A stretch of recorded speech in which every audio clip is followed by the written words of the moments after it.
네, 제가 준비한 거는 빅뱅부터 지구까지의 이야기입니다. 네, 잘 들어주세요.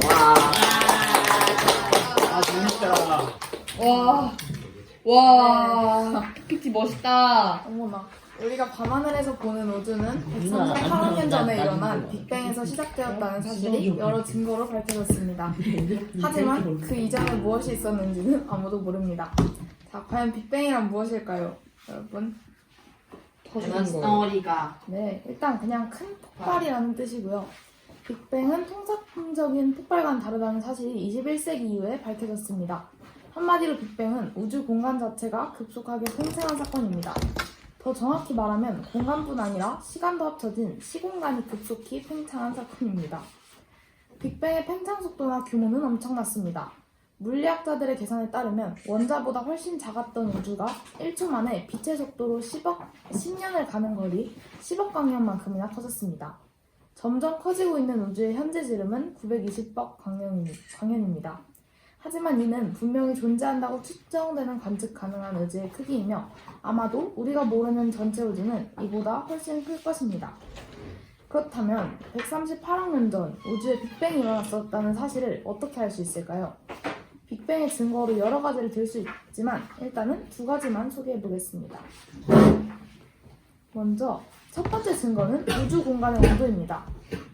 온도가 있는 이 세상의 모든 물질은 에너지를 낮추기 위해 스스로 파장을 뿜어대는데 그 결과 온도가 낮아집니다. 우주 공간도 마찬가지입니다. 빅뱅이 정말 있었다면 당시의 우주는 원자보다 훨씬 작고 엄청나게 뜨거웠을 테지만 우주가 크게 팽창하면서 우주 공간의 온도는 점차 낮아졌을 것입니다. 이런 원리를 빅뱅 이론의 전도사였던 과학자 조지 가모폰이 말했습니다. 빅뱅 때 뜨거웠던 열은 다 어디로 갔을까? 만약 빅뱅이 있었다면 우주 공간에 그때 잔열이 남아있을 것입니다. 빅뱅 이후에 우주로 퍼지면서 점점 식어가는 빛을 관찰한 과학자는 벨 연구소의 공학자 아노 앨런 펜지어스와 로버트 우드로 윌슨이었습니다. 이들은 1965년 전파 망원경을 통해 우주에서 지구로 오는 낮은 에너지 빛을 관측했고 이를 뭐라고 불러요, 이인서 씨? 우주 배경 복사. 네, 우주 배경 복사라고 부릅니다. 빅뱅 초기에 뜨거웠던 빛은 현재는 많이 식어 파장이 길게 축 늘어진 채 우주 공간 전체에서 관측되고 있습니다.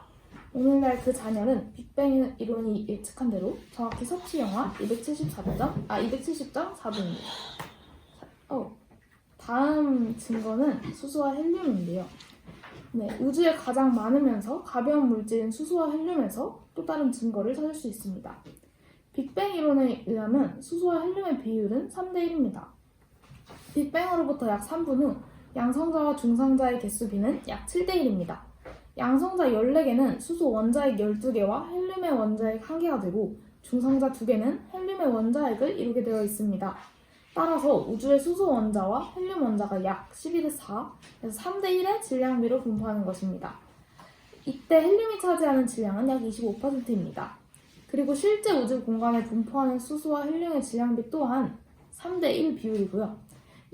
이러한 원소의 비율을 빅뱅을 제외하고는 어떤 이론도 설명하지 못합니다. 일장을 요약하자면 138억 년 전 빅뱅이라는 사건을 통해 우주가 시작되었습니다. 그 이전에 무엇이 있었고 왜 그런 팽창이 일어났는지는 앞으로 과학자들이 더 밝혀야 할 과제입니다. 확실한 것은 빅뱅 직후 수소가 만들어졌다는 사실입니다. 밤하늘의 은하와 별, 바다와 산, 그리고 인간을 포함한 생명체를 이루는 모든 물질의 원자들은 이 수소 원자로부터 만들어졌습니다. 수소 원자가 모여 원시별들이 생성되었으며 이들이 폭발하면서 무거운 원소들도 만들어졌습니다. 원소들이 다양해지자 이들이 뭉치고 흩어지는 화학의 원리가 본격적으로 작동하여 눈에 보이는 물질들이 생성되기 시작했습니다. 네, 두 번째 주제는 우리의 지구인데요. 여기서 우리가 배웠던 것들이 나와요. 약 40억 년 전에 태양이 생성되자 곧이어 지구를 비롯한 8개의 행성과 위성 등 부속 천체들도 만들어졌습니다. 이거 8개 행성, 저희 배운 거죠? 8개 행성, 뭐가 있을까요? 네, 맞아요. 그래서 태양에 가장 가까운 공전 궤도를 도는 행성은 수성이며 그 바깥에 금성과 지구, 화성이 이렇게 차례대로 있습니다. 이 행성들은 지구형 행성입니다. 이들의 구성성분은 주로 암석 재질이어서 암석형 행성이라고도 부릅니다. 이들 행성의 주 원료는 초신성이 만들고 뿌린 성간먼지들입니다. 한편 보다 바깥 궤도에 있는 목성, 토성, 천왕성, 해왕성은 가벼운 기체로 이루어져 있습니다. 이들은 목성형 행성이라고 부르고요. 대개는 그 기체들이 액체나 원 상태로 이루어져 있어서 기체형 행성이라고 부릅니다. 이들은 가벼운 대신 굉장히 큽니다. 태양계에서 가장 바깥 궤도를 도는 행성이 뭐죠? 해왕성. 네, 해왕성 너머에는 지구와 태양 사이 거리에 약 1만 배나 되는 광대한 공간에 얼음 덩어리 등으로 이루어진 크고 작은 천체가 무수히 있습니다. 그런데 이렇게 많은 천체가 있는 태양계에서 생명이 살 수 있는 곳은 극히 제한되어 있습니다. 여러 연구에 의하면 태양계에서 생명이 진화하기에 알맞은 평형 온도를 가지려면 행성의 위치가 0.85에서 1.2 AU 사이에 매우 좁은 공간에 있어야 합니다. 이것이 가능한 행성 궤도 범위를 흔히 골디락스 영역이라고 부릅니다. 네, 지구는 태양과의 거리만 이상적인 것이 아닙니다. 질량 또한 생명이 출현하기에 알맞았습니다. 만약 지구의 질량이 지금보다 작았다면 중력이 너무 약해서 바다의 물과 대기는 모두 중발에 없어졌을 것입니다. 물은 지구의 생명체에게 없으면 안 되는 존재입니다. 특히 물 저장고인 바다는 생명의 출현과 진화에 결정적인 역할을 했습니다. 물과 함께 지표면의 대기 또한 중요했습니다. 예를 들어 대기에 항상 존재했던 이산화탄소가 없었다면 지구는 차가운 행성이 됐을 것입니다. 또한 이산화탄소보다 훨씬 늦게 생겼지만 대기 중 산소도 다세포 생물이 진화하는데 결정적인 역할을 했습니다. 만약 태양이 충분히 뜨거운 빛과 열을 낼 수 없었다면 지구에 생명이 탄생하기는 어려웠을 것입니다. 네, 달의 탄생. 각 생성된 행성은 움직이는 궤도가 불안정해서 서로 충돌하는 일이 잦습니다. 이것은 지구도 예외는 아니었는데요. 과학자들은 지구가 생성된 지 약 5천만 년 전에서 조금 더 지났을 때 테이아라는 원시 행성과 충돌했다고 추정합니다. 테이아는 그리스 신화에 나오는 달의 어머니 이름인데 크기가 화성만 해서 지름이 6,000km 정도였다고 합니다. 이처럼 엄청난 천체가 충돌하자 막대한 양의 파편이 우주 공간에 흩어졌다가 중력에 의해 불과 2-3년 만에 다시 뭉쳐져 달이 형성된 것으로 추정합니다. 그런데 테이아의 충돌은 달만 만든 것이 아닙니다. 또 어떤 영향을 줬죠? 자전축을 기울였어요. 맞아요. 충돌할 때 우주로 날아가지 못하고 남은 파편들이 지구에 더해져서 지구가 원래보다 약 10% 정도 더 커졌고요.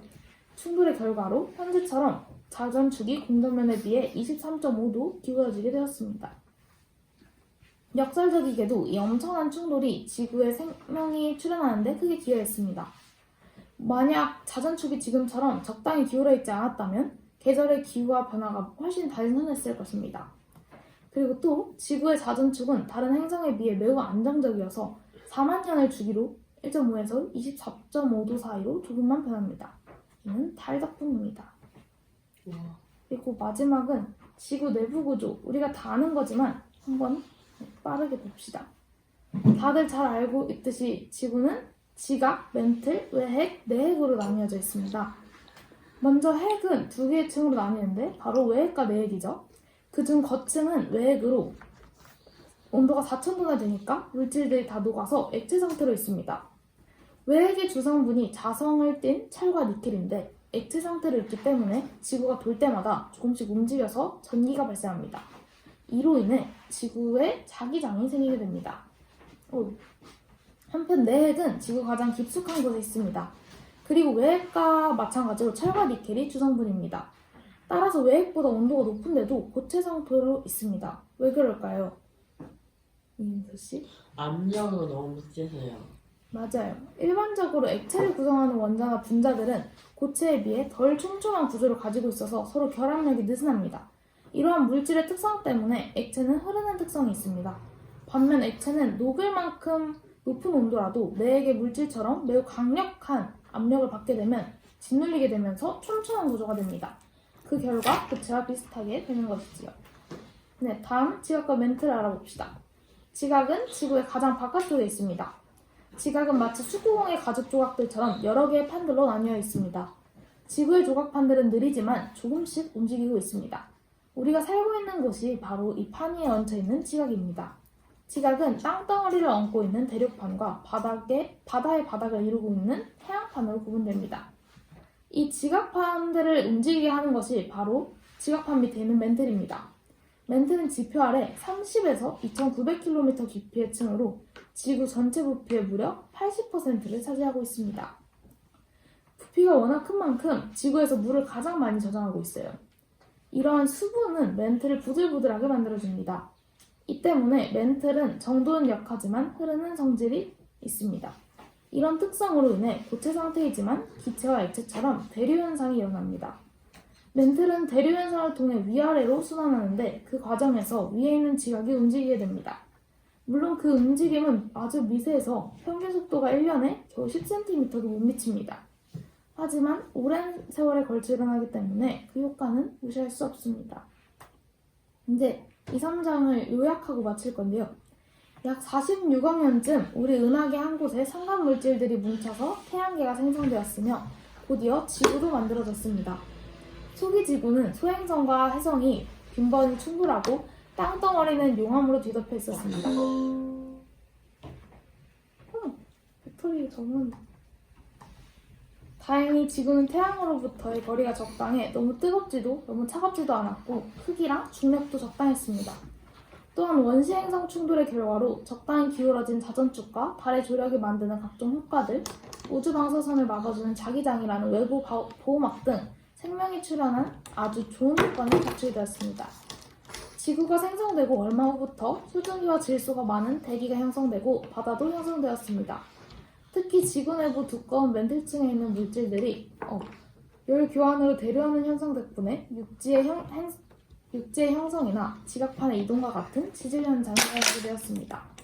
이러한 지질 활동은 훗날 탄생한 생명체와 긴밀히 상호작용을 하며 진화에 중요한 역할을 해왔습니다. 네, 끝입니다. 제가 발표할 부분은 4장, 5장, 6장의 내용이고요. 먼저 4장의 제목은 생명의 탄생입니다. 넘겨줘. 넘겨줘. 응. 한 번 더. 네. 세포는 생명체의 기본 단위로 모든 생물의 몸은 세포로 이루어져 있습니다. 세포는 세포벽으로 둘러싸여 있으며 그 안에는 DNA가 들어있습니다. 박테리아보다 더 진화된 생물의 세포에는 DNA를 보호하는 세포핵이 있습니다. 세포에는 생명 활동에 필수적인 다양한 종류의 기관들이 들어있습니다. 세포, 즉 생명은 어떻게 만들어졌을까? 이에 대한 변실론 측 주장과 진화론 측 주장이 대립을 합니다. 오늘날의 20세기 후반에는 정교한 유기화합물이 무기 분자로부터 얼마든지 생성될 수 있으며 또 스스로 조립된다는 수많은 증거들이 나오고 있기 때문에 변실론의 주장은 크게 타격을 받습니다. 여기서 유기화합물은 생명체를 이루거나 그와 관련된 혼합물을 말하며 그 밖의 비생명 물질을 무기화합물이라고 부릅니다. 넘겨줘. 1953년 무기분자에서 생명분자인 유기화합물이 생성될 수 있다는 사실을 밝힌 실험이 있었는데 바로 밀러 유리 실험입니다. 이 실험에서 밀러는 유리장치를 만들고 지구 초기 환경이라고 여겨졌던 상황을 재현했습니다. 원시대기 성분이었다고 생각되었던 기체들과 수증기를 넣고 전기를 방전시켰고 그 결과 생명 분자인 아미노산 분자들이 생성되었던 것입니다. 이처럼 지구에서 생명 단계 첫 단계에서는 무기 분자들 사이에서 일어난 수많은 반응 중에 생명을 구성하는 유기 분자들이 만들어졌을 것입니다. 넘겨줘. 생명체는 일반 물질과 크게 다르게 세 가지 분자를 가지고 있습니다. 첫째, 생명체가 되려면 세포를 보호해주는 세포막이 있어야 합니다. 세포막은 인 원자와 지방질이 결합한 분자로 이루어졌습니다. 둘째, 생명체는 세포막을 경계로 물질과 에너지를 교환할 수 있어야 합니다. 생명체가 자신의 상태를 유지하려면 대사작용을 해야 하기 때문입니다. 셋째, 모든 생명체는 DNA를 갖고 있습니다. DNA는 단백질을 만드는 방법이 적힌 작업 지시서라고 할 수 있습니다. 잠깐만요. 케임브리, 네, 네, 마저 하세요. 케임브리지 대학교의 윌리엄 서덜랜드와 노벨상 수상자인 하버드 대학교의 잭 쇼스텍 등이 제안한 뒤범벅 세계라는 모델에서는 위 세 가지 분자들이 거의 동시에 생성되면서 어느 한순간 생명체로 발전했다고 말합니다. 요 자표 세 가지 분자들의 우연한 반응으로 생명이 탄생했던 것입니다. 됐나요? 네, 요 세 가지 일단 그 세 가지 생명체가 무생물체와 다른 점들이 많이 있겠지만 요 세 가지는 아주 중요합니다. 하나는 막이 있어야 돼요. 막. 세포막. 인과, 세포막은 뭐와 뭐로 돼 있다고? 인과 지방질, 소수성, 친수성, 그렇죠. 친수성, 소수성, 지방계. 소수성, 예. 그걸 하나로 말해서 인지질이라고 합니다. 따라해보세요. 인지질. 인지질, 인지질입니다. 인지질. 굉장히 중요합니다. 지방도 중요하지만 인이 없으면 도대체 생명 현상이 일어날 수가 없어요. 인지질 벽이 형성됩니다. 이중벽입니다. 신수 이렇게 서로 마주하고 있습니다. 이렇게 머리와 다리가 서로 마주하고 있는 인지질. 나중에 지난번에 본 적 있죠? 네, 인지질 벽이 있다. 하나. 두 번째 무슨 작용? 대사작용, 대사작용. 메타볼리즘. 메타볼리즘 들어본 적 있죠? 네네, 예. 잠에 좋은 잠열까지, 머리 잠에 좋은 점 할 때 합갑근 신장면 할 때 그 대식장 할 때 대사작용이잖아요. 대사작용은 뭐죠? 비인가 먹고 싸는 거, 에너지를 얻고 내놓고 먹고 인지질 영양분을 얻고 에너지를 얻은 다음에 활동하고 발산하고 이게 대사입니다. 대사 알았습니까? 이 대사. 그리고 세 번째 뭐라고? DNA, DNA가 있어야 됩니다. DNA 하는 일은 뭐죠? 그러니까 단백질을 만드는 작업 지시서, 맞습니다. 근데 무슨 단백질을 만드는 작용도 하지만 중요한 게 유전 정보를 전달하는 유전 정보를 단백질에 실어서 전달. mRNA, rRNA, miRNA 등 RNA로 전달하는 요 세 가지. 자, 잊지 마세요. 이거 외워버려야 됩니다. 세포막, 사작용, DNA, 유전 정보 전달. 속으로 말해보세요. 입으로 말해보세요. 세포막, 고마 대사작용, 고마 DNA, 인 세대 D, 세포막, 세대디, 대사작용, DNA, 세대 D. 세대디, 매우 중요하고 이거 이번 학기에는 공부할 기회가 없지 싶지만 살짝 지나가면서 또 할 수도 있겠는데 반드시 공부해야 되고 선생님과 함께 이것도 한 학기 넘는 분량입니다. 공부할 겁니다. 자, 계속하세요. 네, 네, 이제 넘겨줘. 아, 현재까지 알려진 가장 오래된 생물의 흔적은 호주 서부에서 발견된 약 34억 6천만 년 전의 미화석입니다. 미화석이란 미생물 암석을 말합니다. 당시의 지구 환경은 매우 혹독했습니다. 육지는 화산과 용암으로 들끓고 대기 중에 산소도 희박했습니다. 게다가 소행성 충돌이 번번했습니다.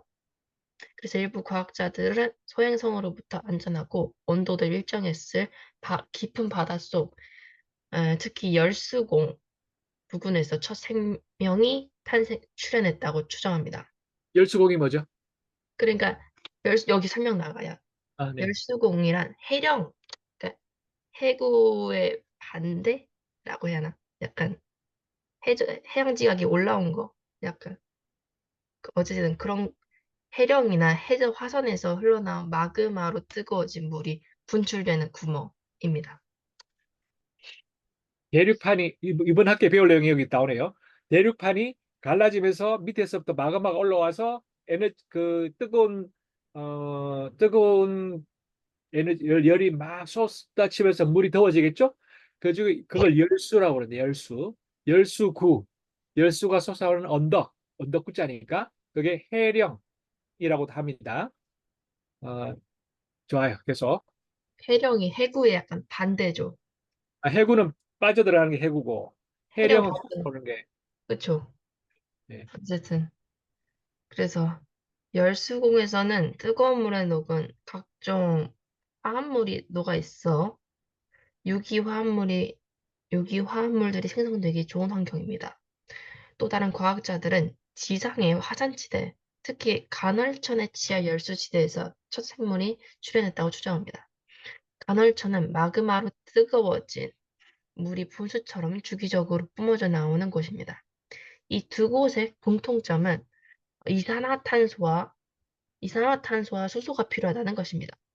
생물을 이루는 분자는 기본적으로 탄소 골격으로 만들어지는데 그 주 원료가 이산화탄소이기 때문입니다. 열수홍이나 화산에서는 멘틀과 지각층에 녹아있던 탄소와 수소가 기체 형태로 다량 분출됩니다. 즉, 탄소가 수소와 반응하면서 탄소를 전부 혹은 일부 잃으면서 생명 분자인 탄소, 수소 화합물이 됩니다. 여러분, 네, 탄소가 원자 번호가 몇 번이죠? 탄소 C인데, 네, 6번? 탄소요? 산소 헬, 이, 배, 붕, 탄. 6번이요. 몇 번? 6번. 아, 이거 6번. 외워야 되는데. 이거 6번입니다. 6번. 6번. 탄소, 질소, 산소 6번, 7번, 8번 이거 반드시 외워야 됩니다. 수소 1번, 헬륨 2번, 탄소 6번, 질소 7번, 산소 8번. 8번. 여기서 그 일주기에 1, 2를 빼고 나면 그니까 수소 헬륨. 헬륨을 빼고 나면 두 개를 빼고 나면은 이 두 번째 궤도에 이제 채워지는데 탄소는 그러면 두 개 빼오면 네 개가 남죠. 네 개가 최외곽 전자입니다. 최외곽 전자. 알겠죠? 맞죠? 시 최외곽 전자 이 산소고 또 최외곽 전자가 네 개인 것이 규소입니다. 규소. 근데 이 네 개기 때문에 결합하기가 굉장히 좋아요. 다른 것들은 세 개, 두 개, 한 개 없고 이렇거든요. 근데 탄소는 딱 네 개여서 규소도 마찬가지 네 개여서 결합하는 걸 굉장히 좋아합니다. 그래서 땅에는 규산염이 가득하고 생명체는 모두 탄소로 되어 있어요. 탄소가 뼈대예요. 든든한 뼈대. 탄소 골격. 탄소 골격이 나오죠. 그래서 카본 스켈레톤이라고 합니다. 단단한 뼈대가 탄소가 되는 이유가 팔이 4개여서 4개 이상은 없어요. 4개 넘어가면 3개로 바뀌어버려요. 3개, 2개, 1개로 바뀌어버려요. 그러니까 4개의 팔이 마치 이 든든한 골격 구조를 딱 형성하고 있는 거죠. 잊지 마세요. 다음. 다음 넘겨줘. 오늘 예준이 가는 게 선생님 이번에 할 거하고 많이 겹치기도 하고 작년에 했던 것도 나오고 매우 중요하니까 지금 당장은 못 외우더라도 귀담아 들어야 됩니다. 귀담아. 내가 이거 꼭 알아둬야 되겠다 이런 의지를 갖고서 집중해서 보면 1분은 외워집니다. 안 외우려고 해도. 기억이 남고. 네. 미안. 한마디만 더. 그냥 뭐 시간이나 가라. 오른쪽 귀에서 왼쪽 귀로 그냥 빠져나가라. 이러면 의미 없습니다. 이왕 하는 거 딱 집중해서 의미 있나 보다. 선생님 매우 강조하시네. 눈여겨보자. 이런 마음으로 봅시다. 네. 그럼 첫 생명체도 단세포 생물이었습니다. 다름 아닌 박테리아들로 흔히 세균이라고 부르는 미생물입니다. 과학자들은 박테리아를 포함한 지구상의 모든 생물의 DNA를 분석하여 그 결과 모든 생물이 화석으로 확인할 수 없는 공통의 조상을 가지고 있다는 결론에 도달했습니다. 그리고 이 첫 생명체에 루카라는 이름을 붙였습니다. 박테리아, 고세균, 진핵생물 모두 루카에서부터 갈라져 나왔습니다. 다음 넘겨주세요. 아니. 이거 정말 중요한 표입니다. 어, 공통조상인 루카에서 세 부류로 나뉜다. 세균, 고균, 고세균, 진핵생물, 생물, 박테리아, 아카에아, 유카리아. 제가 영어는 모른다 하더라도 세균, 고균, 진핵생물. 그 세균은 잘 알려져 있죠. 세균. 박테리아, 그래. 그리고 고균을 합쳐서 원핵. 원핵과 진핵의 차이. 뭡니까? 원핵과 진핵의 차이. 사람 뚜렷한 손 들어봐. 핵이 있고 아는 사람 손 들어봐. 원핵과 진핵의 차이. 한 사람밖에 없나요? 아쉽군. 지난번에 했지 않나? 말해보세요, 여준이. 그러니까 원핵 생물은 DNA가 세포 안에 그냥 대충 막 열려 있는데 진핵 생물은 뚜렷한 핵이 있어서 그 안에 DNA가 담겨 있어요. 예, 바로 그것입니다. 핵이 있느냐, 없느냐. 핵이 하는 역할은 DNA를 밀도 보고하는 높게 보호해서 복제할 장치를 잘 갖추는 거거든요. 그러니까, 원핵, 진핵. 진핵은 핵이 있다. 진짜 핵이 있다. 원핵은 세포 자체가 핵이에요, 그냥. 핵이라기보다 핵도 구분이 안 됩니다. DNA가 퍼져 있는 거죠. 원핵과 진핵은 반드시 구분해서 이해해야 되고, 진핵 생물에는 조류, 식물, 균류, 동물, 조류, 균류, 식물, 동물, 원생 생물 이렇게 나뉘어집니다. 네, 다음 넘겨주세요. 5장의 제목은 지구 환경과 생태계 리모델링입니다. 다시 넘겨주세요. 아, 네. 생물들은 세포막을 사이에 두고 전자를 주고받으며 에너지와 양분을 얻습니다. 이거를 대사작용이라고 했고, 여기서 전자를 잃는 것을 산화, 얻는 것을 환원이라고 합니다. 초기 박테리아들은 당시 대기와 바닷물, 특히 간헐천의 열수지대에 풍부했던 이런 기체들과 각종 광물 성분들을 이용해 에너지를 받았습니다.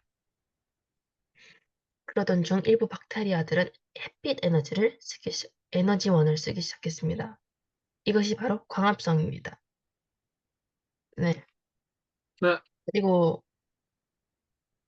네. 그래서 계속. 햇빛 에너지원을 쓰기 시작했는데 이것이 바로 광합성입니다. 그리고 포도당을 만들어 에너지를 비축하기 시작했습니다. 박테리아들은 산소를 싫어하는 혐기성입니다. 결합되지 않는 산소는 치명적이기 때문입니다. 그런데 박테리아 중에서 산소의 독성을 중화시켜 적극적으로 이용하는 별종이 생겨났습니다.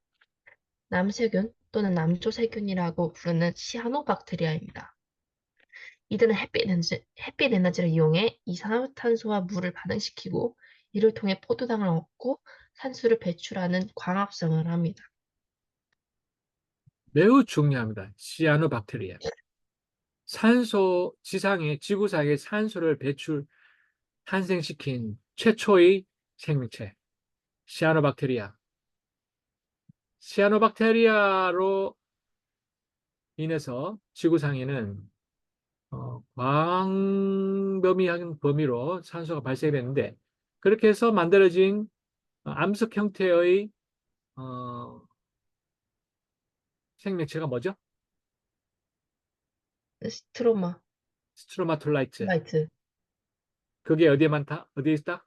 소호주 해안에 아직도 잔뜩 남아 있어서 서호주가 아니지 동호주에도 있던 것 같은데. 하여튼 서호주에 집중적으로 가면 볼 수 있는 게 많이 있다고 합니다. 어쨌든 네, 시아노박테리아 잊지 마십시오. 그래서 어쨌든 이 시아노박테리아가 산소를 배출하니까 광합성을 해서 이때부터 산소 농도가 급증합니다. 35억 년 전부터. 이를 산소 대폭발 사건이라고 부릅니다. 다음 넘겨주세요.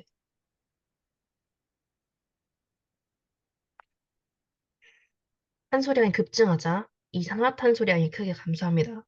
산소는 암석물질을 산화시켜 이전보다 다양한 광물들이 생성됩니다. 바닷속에는 중금속이 녹아 있었는데 산소가 금속들을 산화시켜 광물이 됩니다. 금속들이 가라앉자 바다는 훨씬 맑아지게 됩니다. 다음 넘겨주세요.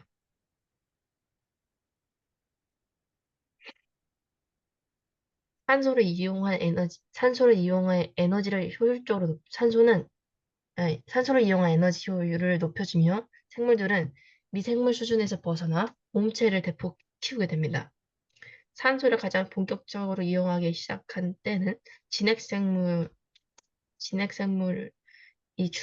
출현하면서부터였습니다. 박테리아와 같은 원핵생물은 DNA가 세포 안에 대충 널려 있지만 진핵생물은 세포 핵이 있어 안전하게 DNA를 보관할 수 있습니다. 진핵생물은 원핵생물인 박테리아와 고세균이 결합해 만들어졌습니다. 고세균은 포도당을 만들어 세포의 원료로 쓰는 물이었고, 박테리아는 포도당을 산소로 산화시켜 에너지를 얻는 물이었습니다. 서로 필요한 관계였던 것입니다. 고세균이 박테리아를 거의 삼킨 형태였는데, 고세균 속에 들어간 박테리아는 미토콘드리아가 됩니다. 이거 중요합니다, 미토콘드리아는 이것도. 산소를 이용해 포도당을 분해하고 거기서 에너지를 얻습니다. 이것이 바로 호흡입니다. 시아노박테리아들은 진핵생물의 세포 속에 들어가 광합성하는 소기관인 엽록체가 됩니다. 세포액은 주변 산소가 많아져 이로부터 DNA를 보호하기 위해 만들어진 것이었습니다.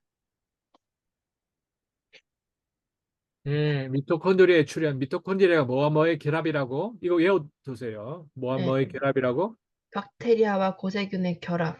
박테리아가 고세균 속에 들어가면서 예, 박테리아가 고세균으로 들어가서 고세균한 이 박테리아를 집어 삼켰는데 보통은 삼켜지면 소화돼서 사라져 버리는데 안 사라지고 이 안에서 자기 역할을 하고 있는 거예요.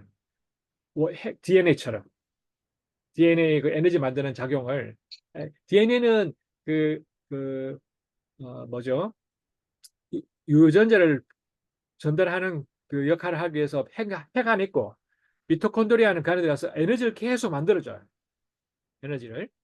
에너지를 만들어서 이제 그 단백질 생산 작용을 적극적으로 돕고 열량을 만들죠. 에너지를 만들죠.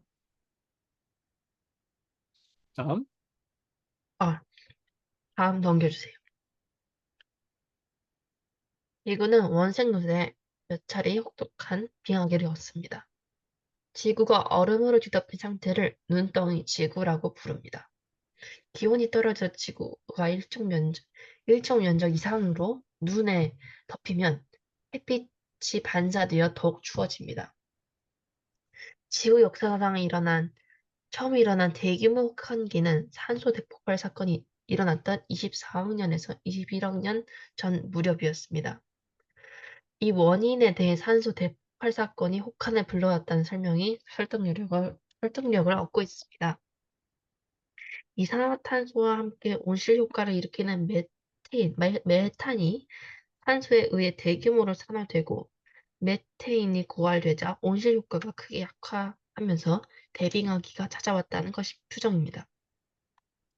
온통 얼어붙었던 지구가 온난한 기후를 매번 반복할 수 있었던 것은 화산 활동이나 지각 및 멘틀의 대류 활동 덕분이었습니다. 화산이나 멘틀에서 뜨거운 물질이 분출될 때 이산화탄소와 메테인도 방출됩니다. 그리고 지구는 다시 온난한 기후로 돌아가는 것입니다. 이런 원색노드의 혹한기는 짧은 기간 지속되었다가 곧 회복된 후 비교적 긴 온난기가 지속되어 안정화되는 과정을 볼 수 있습니다. 빙하기의 영향으로 육지 면적은 크게 증가하고 빙하기가 녹으면서 하류로 내려올 때 많은 양의 암석과 토양을 사료로 운반합니다. 바다에 더 많은 양의 무기 화합물들이 유입되면서 생체 영양분이 풍부해집니다. 다음 넘겨주세요. 이거였나? 이 내용도 방금 예준이가 말한 것도 정말 빙하기 관한 건 매우 중요한데 이번에 공부하게 됩니다. 이번 학기에 그때 다시 해야죠. 잠시만요. 그 전에 서로 협동하면 먹이 활동이나 위험에 더 효과적으로 대처할 수 있습니다. 세포 역시 단세포보다 다세포가 유리합니다. 다세포 생물은 약 6억 년 전에 출현했다고 추정됩니다. 맨눈으로 알아볼 수 있는 생물이 이때부터 나오기 시작한 것입니다. 풍부해진 산소 덕분에 원핵세포가 진핵세포로 진화하고 진핵세포가 다세포 생물로 진화하게 됩니다. 아니지. 됐어. 넘기면 돼. 다세포 생물은 단세포들 여러 개가 모여 이룬 하나의 생명체입니다. 사람의 경우 30조에서 40조 개의 세포로 이루어졌다고 합니다. 각 단일 세포들이 하나의 통일된 행동과 기능을 수행해야 합니다. 이를 위해서 특별한 방법 3가지를 진화시켰습니다. 첫째, 태어날 때부터 하나의 세포로 시작해 여러 개가 되는 세포 분열 방법. 둘째, 세포 기능을 각자 분담하고 서로 통신하는 방법. 셋째, 공동 이익을 위해 자신을 희생하고 동료를 살리는 방법을 진화시켰습니다. 이런 작업을 잘 수행하기 위해서는 설명서가 있어야 되는데 그 역할을 하는 것이 바로 DNA입니다. 넘겨주세요. 다음. 여러분 잠깐만 앞으로 가보세요. 네. 어, 단세포와 다세포는 알겠는데 군체는 뭡니까? 그러니까 예준이 가만히 있고 군체가 뭘까요? 생각해봐. 단세포 생들이 하나로 한 군데 모여가지고 뭉치는 거 아닐까요? 그건 그러면 다세포와 군체의 차이. 그럼 다세포는 이제 얘네가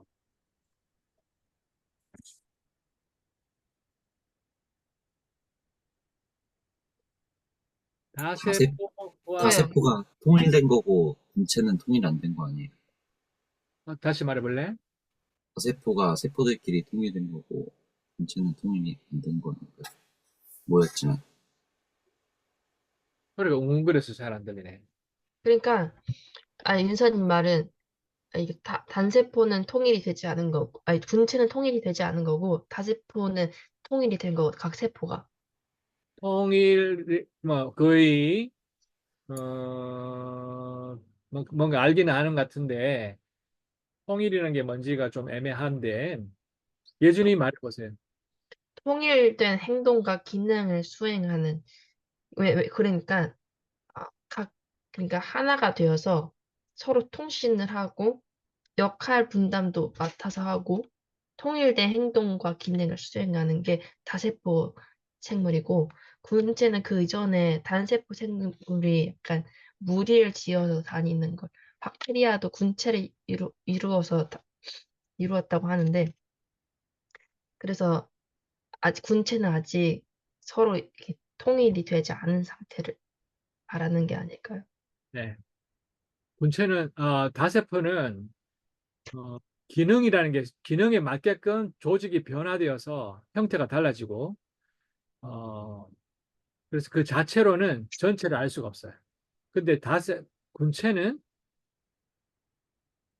일부 기능을 하기도 하지만 기능에 맞게 형태가 바뀌는 게 아니고 그래서 그 자체로 전 원래 모양을 알 수가 있는 그런 상황이죠.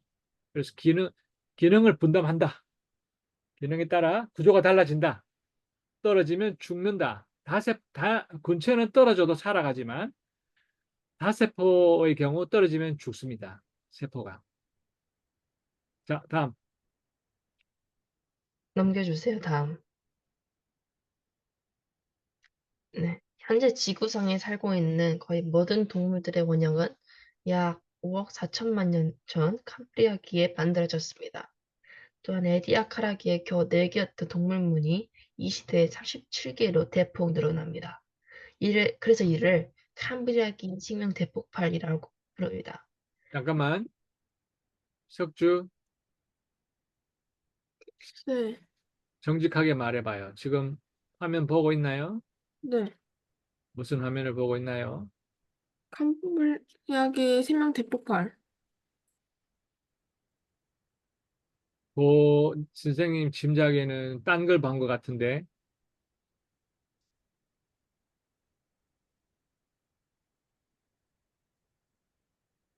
거짓말을 하면 안 됩니다. 차라리 말을 안 하고 가만히 있는 게 나아.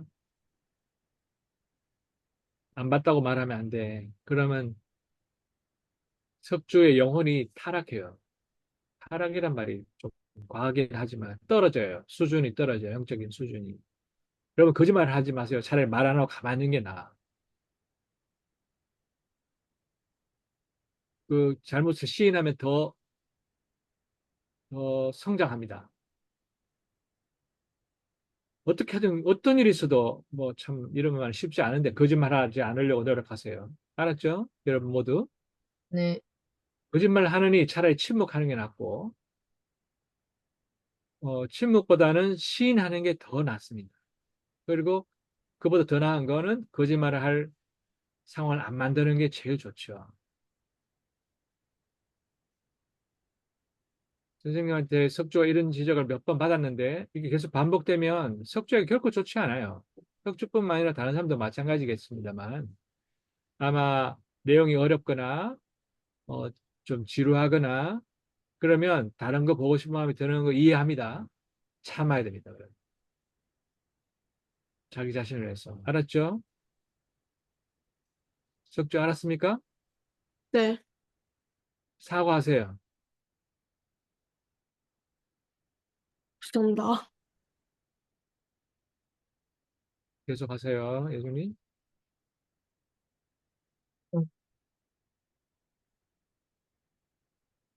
네. 그래서 이렇게 캄브리아기의 동물종들이 갑자기 폭발적으로 늘어난 이유는 무엇일까요? 캄브리아기의 생명 대폭발의 원인에 대해서는 지질학적 원인과 생물학적 원인이 있습니다. 지질학적 원인은 화산 활동의 증가와 지구판의 변화가 동물들의 폭발적인 진화를 촉진했다는 것입니다. 조금 더 크게 말해봐. 웅웅거려서 사람들. 네, 캄브리아기 초기인 약 5억 4천만 년 전 남반구에는 초대륙 곤드와나가 형성이 되면서 대륙판과 해양판이 서로 충돌하게 되는데 이때 수천 킬로미터에 걸쳐 화산대가 형성이 됩니다. 정말 중요한 말입니다. 무슨 초대륙 이름이 뭐라고? 잠깐만 초대륙 예수님 가만히 있어봐. 예수님 가만히 있어봐. 초대륙 이름이 뭐라고? 말해보세요. 이거 외워야 됩니다. 초대륙이 크게 두 번 나타납니다. 한 번은 곤드와나. 그리고 또 한 번은 판게아. 곤드와나 생길 때 로렌시아라고 맞을 거야. 그때 똑같이 생기는데 다 이번 학기 공부할 겁니다만 곤드와나.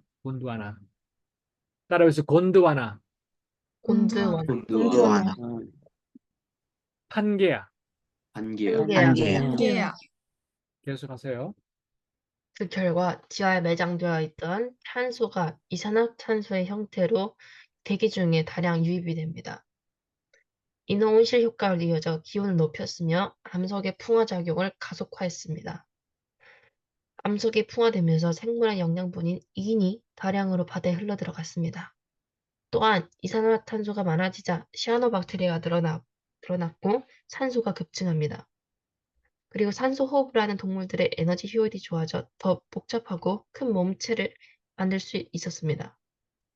또 다른 지질학적 원인은 밀물과 썰물 등 바다의 침식 작용으로 공기에 지각판이 노출되면서 다양한 화학 반응을 일으켰고 이 과정에서 생겨난 다양한 광물질이 생물들에게 적극적으로 이용되었다는 것입니다. 생물학적 원인은 포식자는 사냥을 하기 위해 빠르게 움직일 수 있는 뼈나 지느러미, 먹이를 물 수 있는 강한 턱과 이빨이 발달하고 먹잇감은 포식자로부터 보호받을 수 있는 단단한 외피가 발달하는데 이러한 군비 경쟁 과정에서 동물의 진화를 폭발적으로 가속화시켰다는 것입니다. 뇌도 발달하게 됩니다. 상대를 잡아먹거나 상대에게서 도망가려면 눈으로 보고 뇌로 예측하여 이를 토대로 빠르게 대처해야 하기 때문입니다. 다음 넘겨주세요.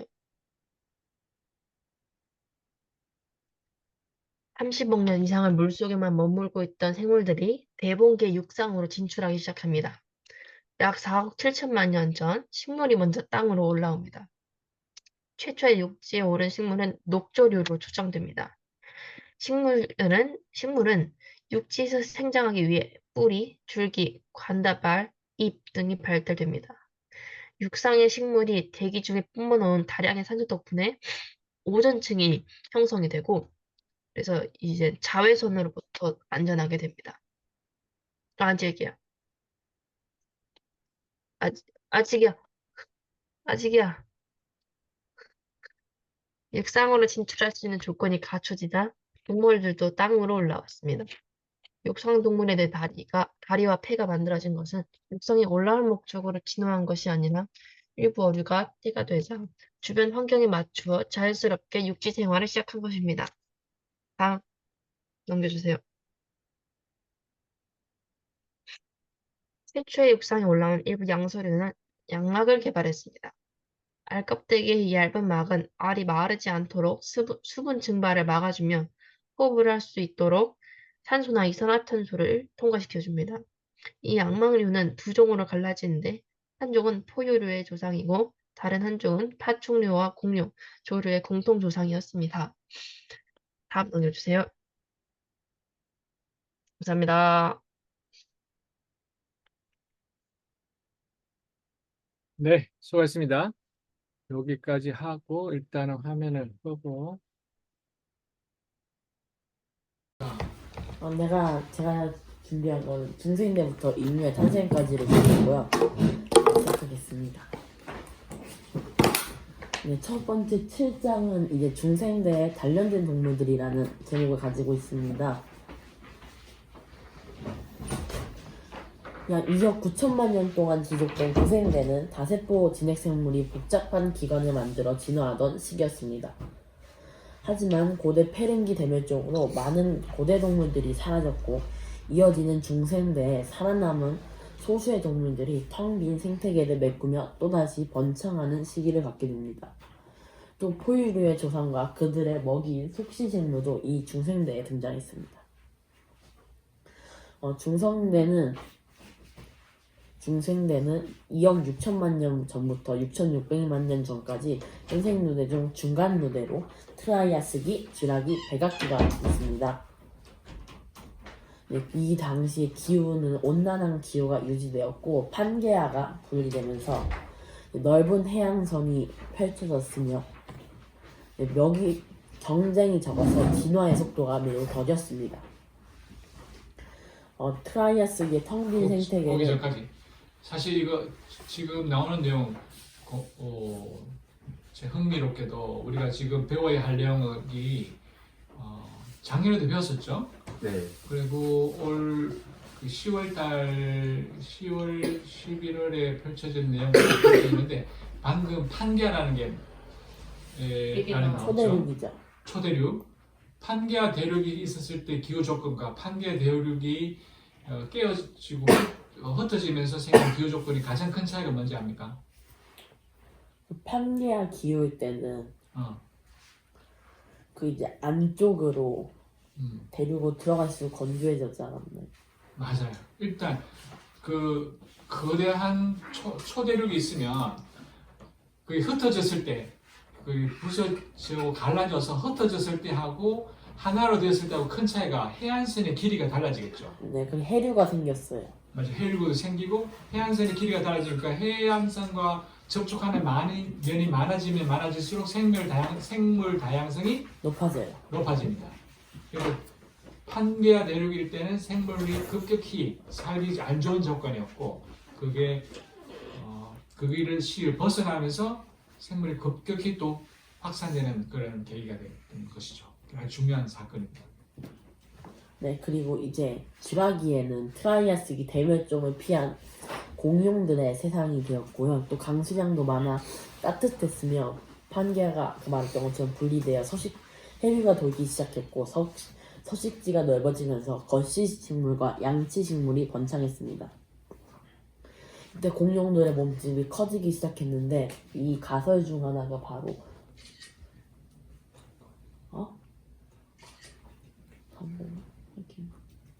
아니야. 네, 그 커진 이유가 기낭인데요. 이제 기낭은 공기를 몸속에 저장하는 곳으로 이 기낭이 크면 클수록 더 희박한 곳에서 공기를 많이 확보하고 저장할 수 있습니다. 그래서 이게 트라이아스기에 공기가 좀 부족했을 때 이 기관이 커지면서 몸집도 커졌다는 그런 가설이 있습니다. 또 이런 몸집이 큰 생물들이 많이 죽다 보니 수많은 사체가 해저에 쌓여서 칼륨과 석회가 대량으로 만들어지게 되었고요. 또 이 시대의 가장 커다란 논쟁 중 하나가 공룡은 변온동물인가 아닌가에 대한 논쟁이 있습니다. 아마 아직은 그렇게 결론이 확실하게 난 것 같지는 않고요. 그리고 이때 이제 원시 포유류의 단공류가 나타나기 시작했습니다. 백악기 말인데요. 단공류는 알을 낳지만 젖을 먹이는 동물로 지금은 딱 2종이 남아있고 여러분들이 아실만한 대표적인 단공류가 바로 오리너구리입니다. 또 이제 백악기 후반에 꽃이 피는 속시식물이 등장하면서 거시식물의 강력한 라이벌로 떠올랐습니다. 여기가 아까 거기였는데 PPT를 안 넘겼네요. 네, 그리고 다음 멸종과 진화입니다. 네, 현생문대가 시작된 5억 4천만 년 동안 5개의 큰 대멸종이 있었습니다. 오르노비스기, 페름기, 데본기, 트라이아스기, 백악기인데요. 이 중 페름기가 가장 컸으며 모든 생물 중에 약 70%에서 90% 정도가 멸종했다고 알려지고 있습니다. 그걸 PT 대멸종이라고 하죠. 먼저 오르노비스의 이 대멸종의 이유는 곤드와나의 빙하가 많아지면서 해수면이 낮아지고 추위로 인한 먹이 사슬의 파괴의 이유로 추정을 하고 있고요. 또 대본기는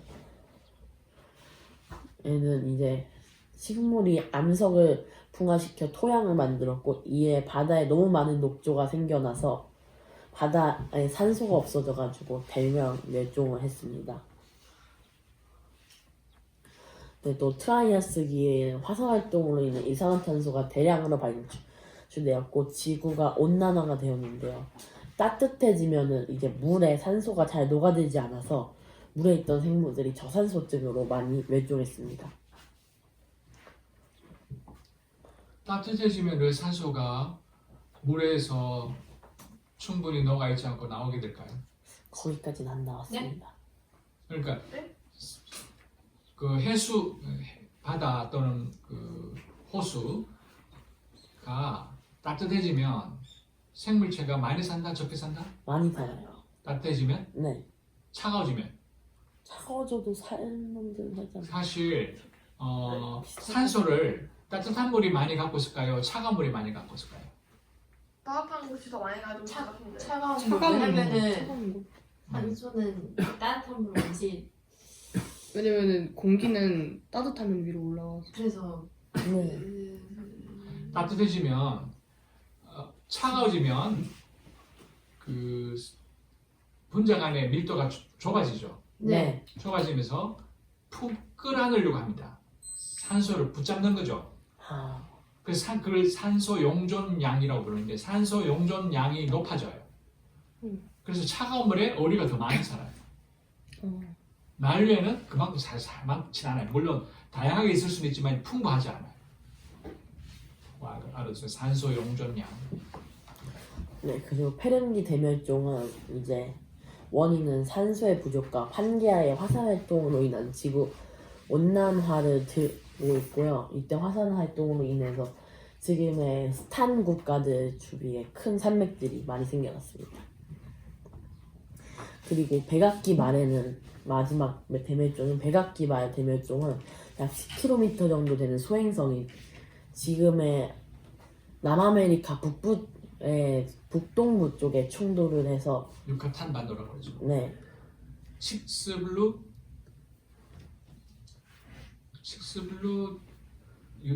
유성이라 그러나? 갑자기 기억이 안 나네. 이름은 그렇게 안 나죠. 엄청난 해성이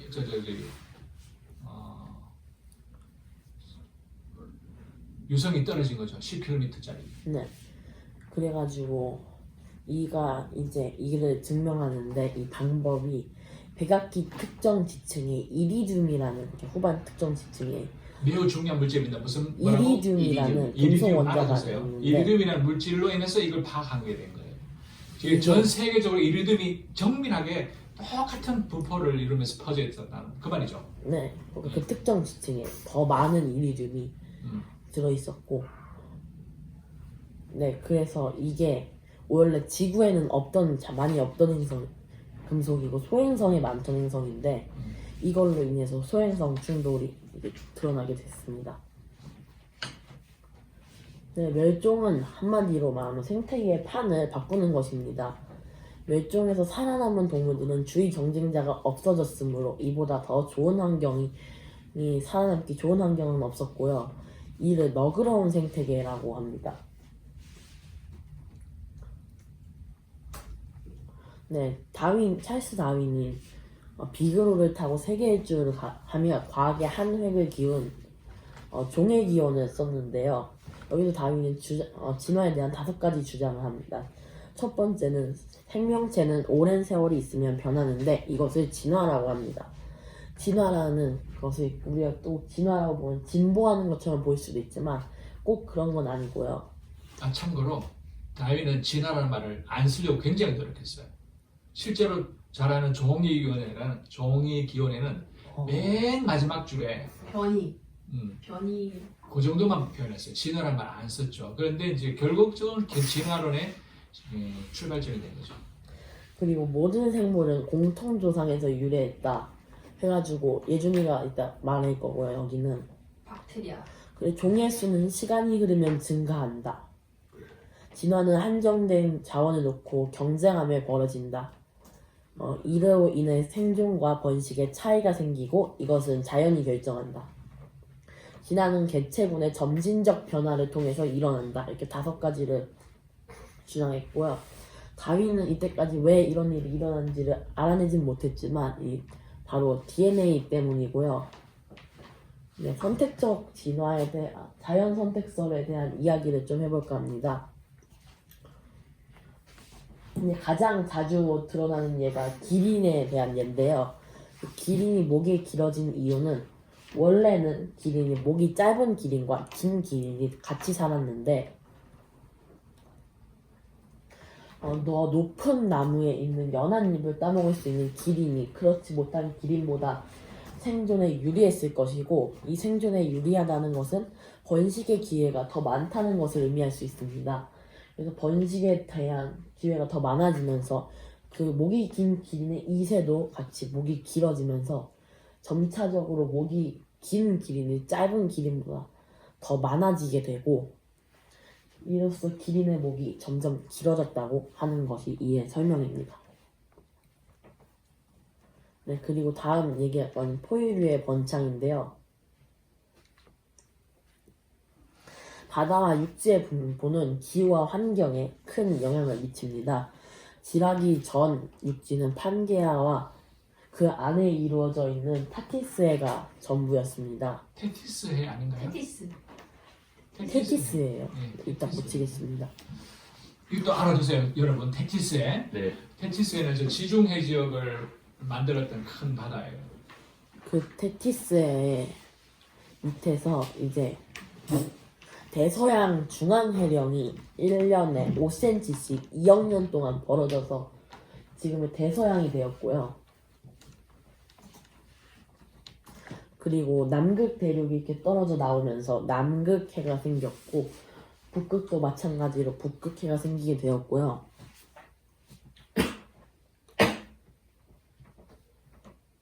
그리고 또 그 예전 타티스의 자리는 인도양이 지금 들어서 있고요. 파탈라사해는 지금의 태평양이 되었습니다. 또 인도양을 가로질러서 인도판이 아시아판에 충돌해서 지금의 히말라야 산맥이 만들어졌고요. 아직도 인도판 이렇게 밀고 올라가고 있어서 히말라야는 매년 7cm씩 높아지고 있다고 합니다. 또 아프리카판이 유라시아판과 충돌하면서 알프스 산맥이 만들어졌습니다. 알프스 산맥 이렇게 있거든요.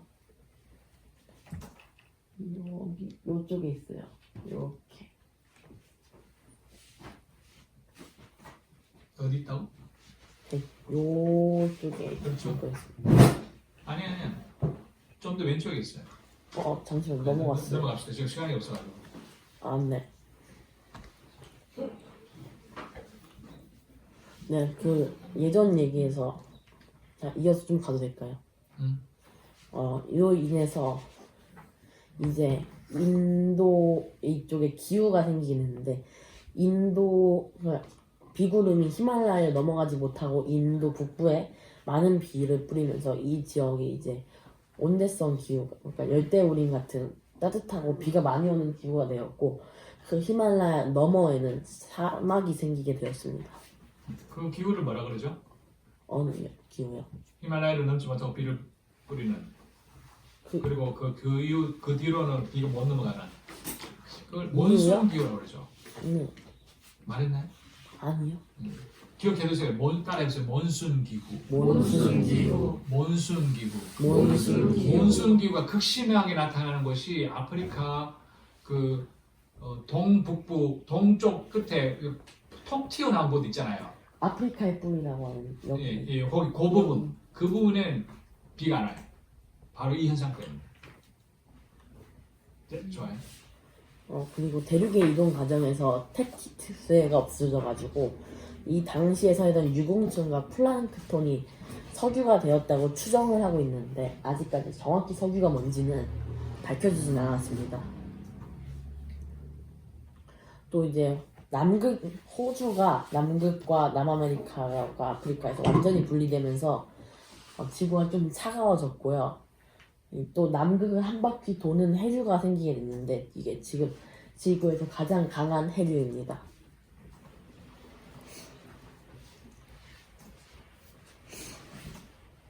아직 아니고. 포유류는 공룡이 사라지면서 그 공룡의 자리를 포유류가 메꾸게 되었고요. 따뜻한 기후로 포유류가 전 지구로 빠르게 퍼져나갔습니다. 빨리 끝내겠습니다. 빨리 끝내겠습니다. 특히 에오새의 오늘날의 포유류의 20%를 차지하는 박쥐가 나타났고요. 초기 포유류는 홀수 발굽을 가진 동물들의 조상이 먼저 출현했고 그 다음 짝수 발굽을 가진 동물들의 조상이 출현을 했고요. 마지막으로 이들을 잡아먹는 육식동물들이 출현을 했습니다. 그리고 이제 포유류가 번창하면은 이로 인한 먹이 경쟁이 육지에서 훨씬 심해진다는 것을 의미하고 이에 고래의 조상과 바다코끼리, 바다표범들의 조상이 이제 바다로 진출하면서 바다에도 포유류가 살게 되었습니다. 네, 또 이제 속시식물이 신생대에 들어오면서 본격적으로 이제 번창하기 시작했고요. 이들이 번창할 수 있는 이유는 꿀을 이용한 수정이었습니다. 이제 거시식물들은 흔히 꽃가루라고 하죠. 그거를 바람에 태워서 날리는 반면 속시식물들은 꿀을 이용한 곤충과 조류 또는 포유류들의 다른 동물들을 이용해서 정확하게 수정을 하는 데 집중한 것이 큰 그거라고 할 수 있겠습니다. 영장류가 이제 5,500만 년 전에 아프리카에서 나타나기 시작했고요. 이들은 원래 곤충을 먹었지만 열매로 먹이를 대체했습니다. 또 나무 위에서 생활했고 이들은 특별한 무기가 없어서 저희가 지금 있는 것처럼 포식자들에게 너무 좋은 한 끼 식사였고 나무 위는 땅보다 3차원적인 시각이 더 발달해야 되기 때문에 시각과 뇌가 발달하였고 그 과정에서 후각이 조금 퇴화하였습니다. 그리고 약 4천만 년 전 이제 안경원숭이를 담은 원원류가 출현을 했고, 이 원원류에는 지금 안경원숭이와 여우원숭이가 들어 있습니다. 그리고 이들이 더욱 진화해서 이제 진원류가 나왔는데, 우리가 이제 흔히 생각하는 그런 모습의 원숭이입니다. 유인원들은 이제 아프리카에서 처음 생겨났고, 이제 이들이 원래는 이제 중동 쪽으로, 이제 아시아 쪽으로, 유럽 쪽으로 다 나갔는데, 이제 두 종 빼고 다 멸종을 했습니다. 이게 하나가 인류와 고릴라, 침팬지 이런 현재 유인원들의 조상이고, 다른 하나가 이제 동남아시아에 있는 우랑우탄 그리고 긴파원숭이의 조상입니다. 네, 그렇게 되면서 이제 인류가 생기는, 그러니까 인류의 조상들이 아프리카 동북부, 아프리카 뿌리 쪽에 있는 그 지역에 정착을 하게 되었고, 자연스럽게 인류의 주 활동지가 아프리카 동부가 되었습니다. 네, 여기까지입니다. 제가 제가 이제 조사한 거는 이제 호모 사피엔스의 출현 과정하고, 그 다음에는 이제 마지막은 이제 인류의 그 성공의 빛과 그림자에 관련된 장을 이제 조사를 했습니다. 먼저 호모 사피엔스는 이제 유인원이 살기 어려운 이제 동아프리카의 이제 척박한 환경에서 굶어 죽지 않은 이제 사투의 결과로 이제 탄생했습니다. 초기의 호모들은 이제 다른 동물을 이제 지배하거나 이제 그럴 만한 이제 위치에 있지는 됐습니다. 그리고 개체수가 다른 포유류에 비해 크게 못 미치고, 그러니까 좀 적었고 신체적으로 또 취약한 약간 멸종 위기종에 이제 불과했습니다. 그리고 170만 년 동안 몇 차례의 위기를 이긴 끝에 이제 30만에서 이제 20만 년 전 이제 현재의 우리의 해부학적으로 이제 동일한 현생 인류, 즉 호모 사피엔스가 출현했습니다.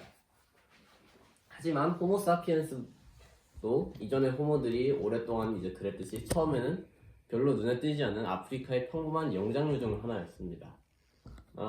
복잡한 뇌가 선사한 높은 지능은 이제 서서히 이제 조금씩 효과를 드러내기 시작했습니다. 환경에 능동적으로 대응하기 시작한 극소수의 호모 사피엔스가 7만 년 전에 이제 아프리카를 떠나서 이제 남극을 제외한 이제 지구의 모든 지역으로 퍼져나갔습니다.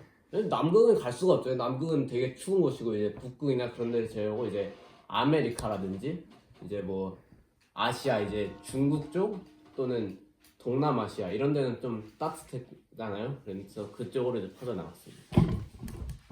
원래 유인원은 이제 따뜻한 아열대 지방이나 약간 열대의 우림, 약간 숲 같은 데나 아열대, 약간 열대의 우림 같은 데서 이제 무화과 등 과일을 주식으로 살던 이제 호모사피엔스와 비슷한 영장류였습니다.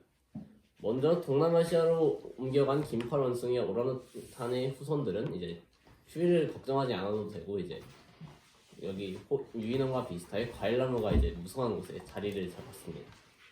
또한 고릴라, 침팬지의 조상들도 열대 우림에 우거진 오늘날의 이제 콩고 분지 이제 적도 부근하고 지역하고 이제 아프리카 서해안 자리에 잡았습니다.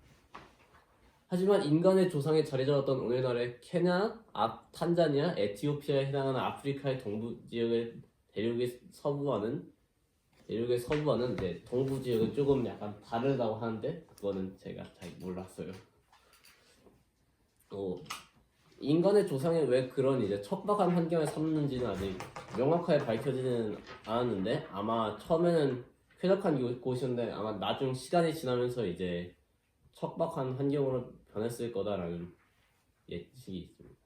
그리고 지층을 조사한 결과 동아프리카 지구대의 기후는 800만에서 500만 년 전부터 이제 서서히 불안정하기 시작했고, 이제 약 300만 년 전에는 이제 숲들이 광범위하게 이제 초원으로 변하며 이제 사바나성 동식물로 서식 환경이 급격히 바뀐 증거들이 있다고 합니다.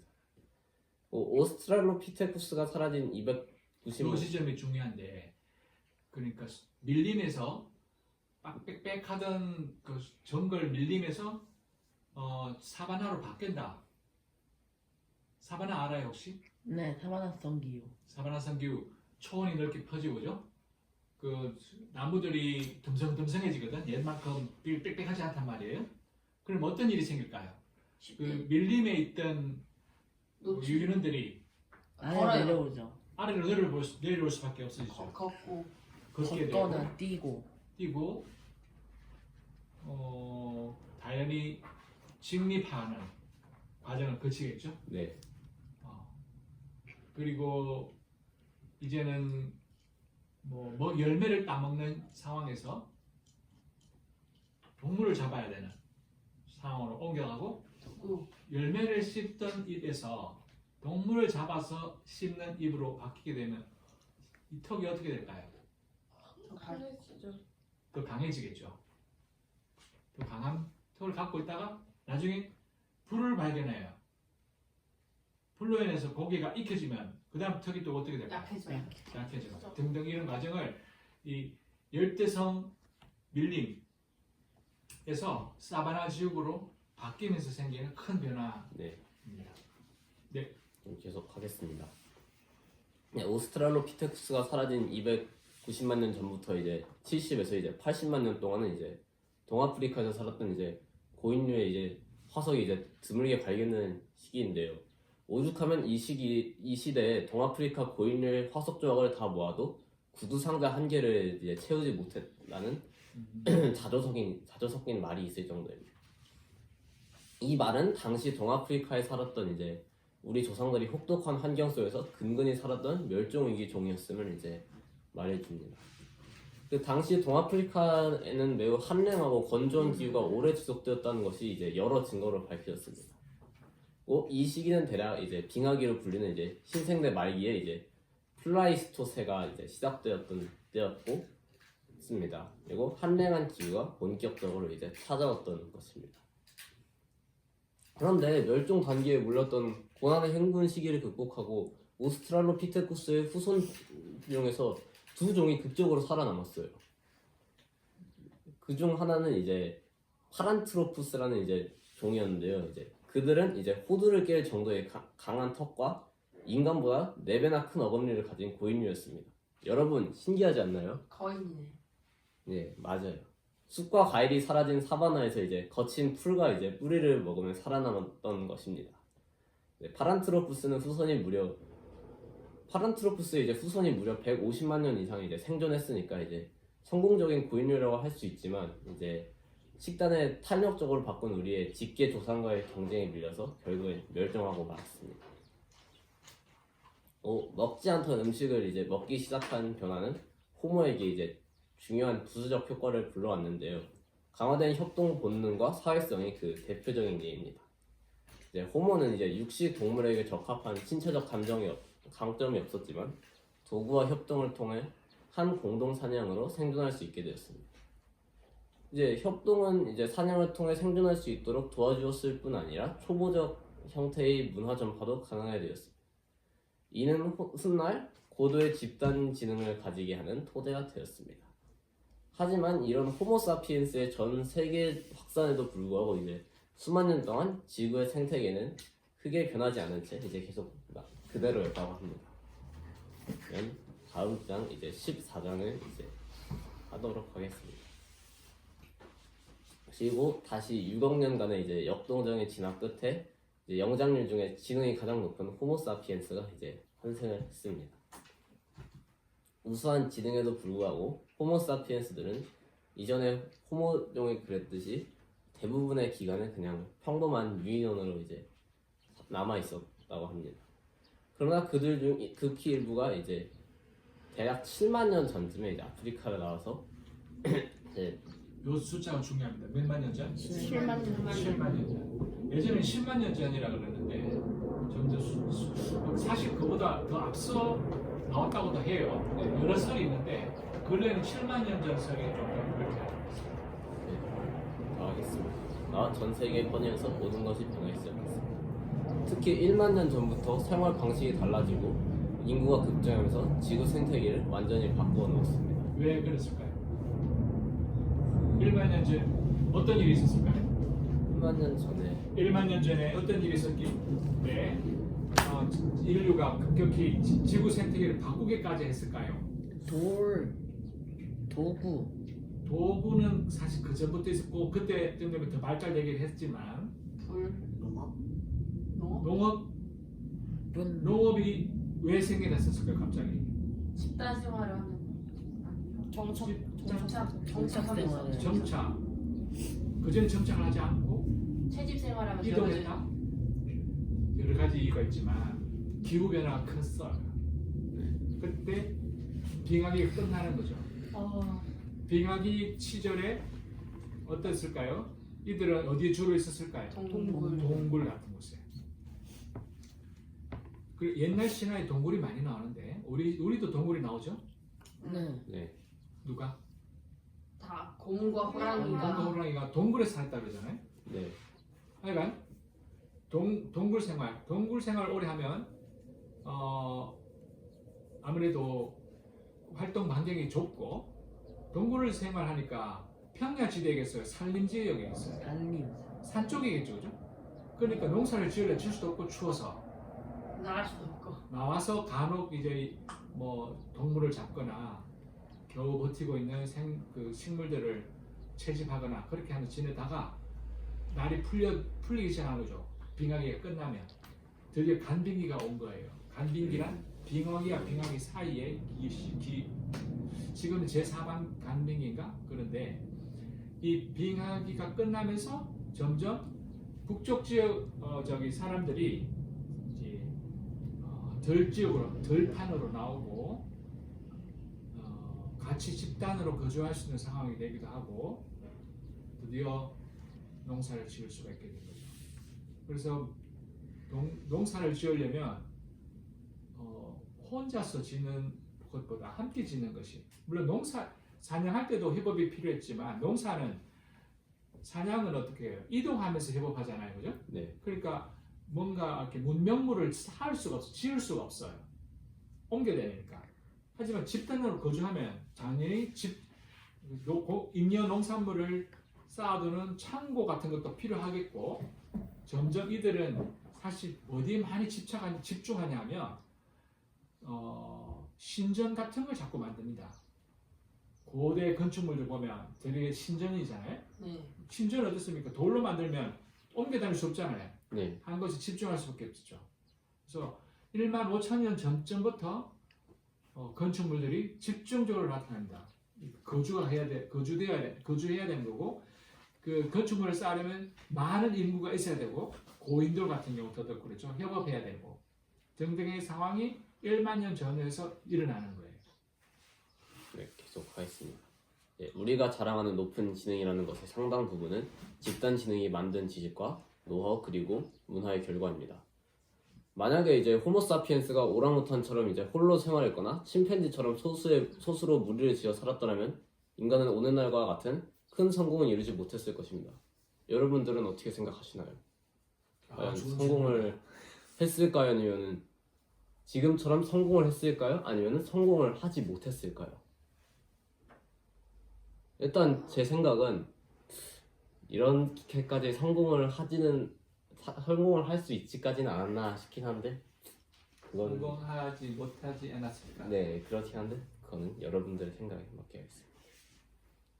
예, 크고 복잡한 뇌 덕분에 이제 높은 지능을 가진 호모종은 200만 년 전에 이제 출현했습니다.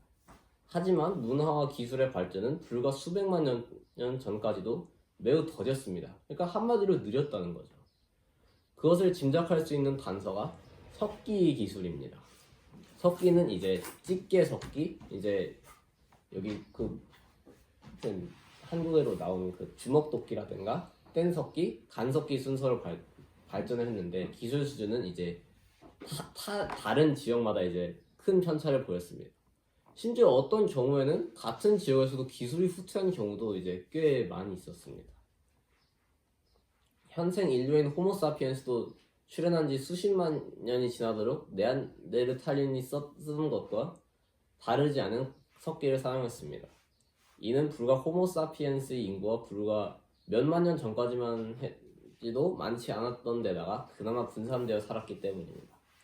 문화가 확산되기 위해서는 일정 규모 이상의 집단 크기와 무리 사이의 원활한 교류가 필수적이었던 것입니다. 무엇보다도 중요한 것은 인구 밀도가 충분히 높아야 했습니다. 여기 잠깐만. 7만 년 전에 아프리카에서 빠져나왔다 했잖아요, 그죠? 아프리카에서 빠져나올 때 인구가 얼마쯤 될 것 같아요? 빠져나온 인구가요? 그렇지, 빠져나온 인구가. 아프리카에서 빠져나온 인구가. 한 100만 명에서 1000만 명? 아니야, 절대 그렇게 못 나와. 한 만 명? 10,000명, 20,000명 사이로 생각할 것 같아요. 아무리 생각해도. 내가 정확하지 않은데 1000명 단, 그러니까 몇천 명 단위였다고 그래. 천 몇만 명이었네요. 몇백만 명? 아니야. 네? 천명 단위. 1000명 단위. 몇천 명 단위. 7,000명인가? 살짝 10,000명 비슷하게 나왔을 것 만 같아요. 명까지 안 될 거예요. 만 명이어도 뭐 우리는 확인할 수 없지만 여기 확인해보자. 확인해봐야 뭐다 추정이지만. 자, 일단 계속하세요, 선생님. 계속하겠습니다. 이 인구 밀도가 이렇게 산술적으로 늘어나는 게 아니죠. 인구 밀도라는 게. 네. 산술적이란 말은 시간이 지나면서 서서히 증가하는 게 있고, 이게 네. 산술적이라는 겁니다. 네. 그에 비하여 기하급수적이라는 방식이 있죠. 네. 이게 기하급수적입니다. 인구는 이런 식으로 늘어납니다. 선생님이 여러분 나이 때 인구가 60억인가 그랬거든요. 지금은 얼마입니까? 85명. 80억이라고 그래요. 100억 되는 건 순식간 일입니다. 그렇게 되면 자원 고갈 문제가 생기고죠. 네. 여러 어려움이 생기지만 어쨌든 인구는 급속도로 늘어납니다. 유난히 호모사피엔스라고 그래요. 다른 그 종들은 그 기하급수적으로 늘어나갔다가도 이렇게 또 줄어들어 버리거든요. 근데 인류만은 유난히 이게 안 줄어들어요. 잘. 그런 특성을 우리가 갖고 있습니다. 계속해서요. 인구가 많아 이제 아이디어도 많아지고 이제 기술이나 문화의 전달이 이제 단절되는 일도 줄어들기 때문입니다. 호모의 문화와 기술은 아무리 높은 수준에 이르렀다고 해도 가혹한 환경이나 기타 요인으로 인구가 줄어들고 분산될 때마다 이제 후퇴했을 것이라고 합니다. 이처럼 극히 더디게 발전하던 호모사피엔스는 지구상에 존재했던 다른 어떤 동물도 밟지 않았던 새로운 길을 갔습니다. 차원이 다른 집단의 길이었습니다. 직접적인 계기는 대략 1만 년 전부터 이제 중동에서 시작된 신석기 혁명이었습니다. 농업혁명이라고도 불리는 신석기 혁명은 호모들이 수백만 년 동안 의존했던 수렵, 채집 대신 생산 경제로 생활 방식을 바꾼 대혁신이었습니다. 굶어 죽지 않기 위한 투쟁 과정에서 진화한 인류는 최초로 자신의 먹거리를 자연에 맡기지 않고 스스로 생산하게 되었습니다. 농경, 정착 생활로 식량이 안정적으로 확보되자 인구가 급증했고 이에 따라 인류의 집단 지능이 본격적으로 가동했습니다. 이제 중간에 뭘 쓰긴 했는데 딱히 중요한 건 아니라서 호모사피엔스는 추상적 생각이나 은유의 대상을 상당 부분 상징으로 나타냅니다. 머릿속의 대상을 기호나 그림, 형상 등으로 나타내는 것입니다. 상징 속에서는 특별한 의미나 뜻이 포함되어 있습니다. 이를 매개로 인간은 지식에 대한 개념이나 우리가 살고 있는 복잡한 외부 세계를 보다 쉽게 이해할 수 있었습니다. 문자, 기호, 수학식 등은 모두 그런 식으로 사용되었습니다. 상징이 없었다면 새로운 정보를 통합하고 지식의 영역을 확장하기가 어려웠을 것입니다. 문장을 된 언어가 진화의 어느 단계에서 어떻게 생겼는지에 대해 여러 다른 설명들이 있습니다. 첫 번째 설명은 인간의 언어가 유전자에 입력된 본능적인 문법의 바탕을 두고 있다는 것입니다. 실제로 FOXP2처럼 언어와 관련된 유전자가 있습니다. 그런데 이런 유전자들은 유인원 같은 동물도 초보적 형태로 가지고 있습니다. 집단의 규모가 일정 수준에 이르러 국가와 같은 통일된 조직이 형성되자 또 다른 획기적 변화가 일어났습니다. 통치를 위해서는 법 체계가 이제 필요합니다. 그런데 언어는 여러 사람을 거치다 보면 내용과 해석이 부족해집니다. 대형화된 집단에서 많은 사람에게 동일한 내용을 전하려면 언어만으로는 부족했습니다. 그래서 여러분 무엇이 등장한지 아시나요? 바로 문자가 등장한 것입니다. 5,000년 전 메소포타미아의 수메르인들은 점토판 위에 쓰기 모양의 글자를 찍었고 이집트인들도 돌이나 나무에 상형 문자를 새겼습니다. 중국에서도 3,000년 전 이제 거북이 등 껍데기에 갑골 문자를 새겼으며 고대 중앙아시아와 남아메리카 사람들은 줄의 매듭을 이용하는 문자를 창안했습니다. 줄의 매듭은 이렇게 약간 줄을 길게 가지고 약간 여기다 매듭을 짓고 그러는 문자였겠죠. 네, 문자에 등장한 언어로 생각을 전하던 이전과는 비교가 안 될 정도로 집단 지능을 발달시켰습니다. 네, 인류가 먼 훗날 어떤 모습으로 진화할지는 아무도 모릅니다. 호모사피엔스가 출현한 시기는 기껏해야 30만 년 전입니다. 우리가 지금부터 행동에 옮겨야 할 과제는 그처럼 먼 미래의 이야기가 아닙니다. 당장 우리와 우리의 가까운 후손인 몇 세대 앞 또는 향후 수백, 수천 년에 대한 배려와 대비입니다. 지난 1만 년 동안 인류의 집단화가 과밀화가 낳은 환경 파괴와 오염, 자원 고갈의 문제들은 이미 심각하고 급박한 현안이 되고 있습니다. 여러분들도 느끼시나요? 네. 네, 저는 마지막으로 마무리 읽고 마치도록 하겠습니다. 아직 마무리 남았어요. 미래의 과학기술이 지속 가능성에 도움을 줄 수 있다면 더할 나위 없이 좋은 일입니다. 국가나 국제사회가 적극 나서준다면 더욱 바람직합니다. 지난 40억 년 동안 지구와 생명, 인간은 서로 상호작용하면서 공진화에 이르러 오늘날에 이르렀습니다. 우리들의 개개인의 작지만 자발적인 행동이 중요한 이유입니다. 에너지 소비를 줄여 온난화 물질을 줄이고 희소 자원의 낭비를 막으며 무분별한 생태계 파괴 활동을 가능한 최소한으로 줄이려는 노력이 필요합니다. 쉬운 것 같으면서도 어려운 과제가 우리 앞에 놓여 있습니다. 여러분 잘 해봅시다. 잘 들어주셔서 감사합니다. 네, 진짜 훌륭한 강의였습니다. 보여야지. 떠주세요. 과학반이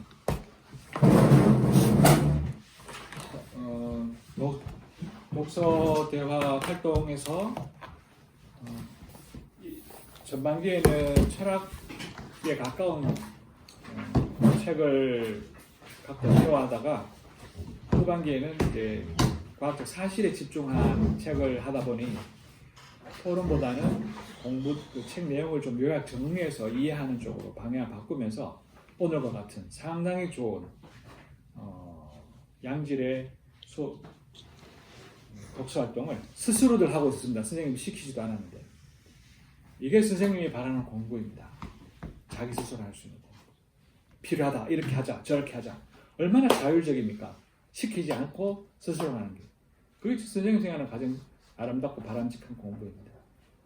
누가 보고 감시한다고 해서 하고 선생님이 하라는 대로만 하는 그 방식이 아니라 훌륭합니다. 그런 의미에서 크게 칭찬합니다. 오늘 그 동전 공부도 중요하지만 이 내용을 함께 나누는 게 더 중요하다 싶어서 다시 한번 부탁해서 하게 됐고 예준이는 시간 관계상 내일 온라인에서 하는 걸로 하겠습니다. 네. 그리고 오늘 선생님이 하려고 했던 자료를 어제 이거 나눠준 거 있잖아요. 다시 오늘 공부에 맞게끔 좀 더 바꿨어요. 그래서 하나는 빈 종입니다. 네. 하나는 가득 차 있고 요걸 내일 온라인에서 만나서 수업을 진행하겠습니다. 이쪽을 하나씩 돌려주고. 온책에다 그려도 되나요? 이 표를? 네? 온책에다 표를 정리해서 하나. 아니 이거 붙이면 돼요. 붙이면 되나요? 붙이고 요 크기가 크기가 다르죠. 나눠 주세요. 돌려주세요. 2장이에요, 2장. 붙이지. 접어주세요. 접어서 붙여주세요. 안 그러면 이렇게 붙여놔. 돌려야 돼.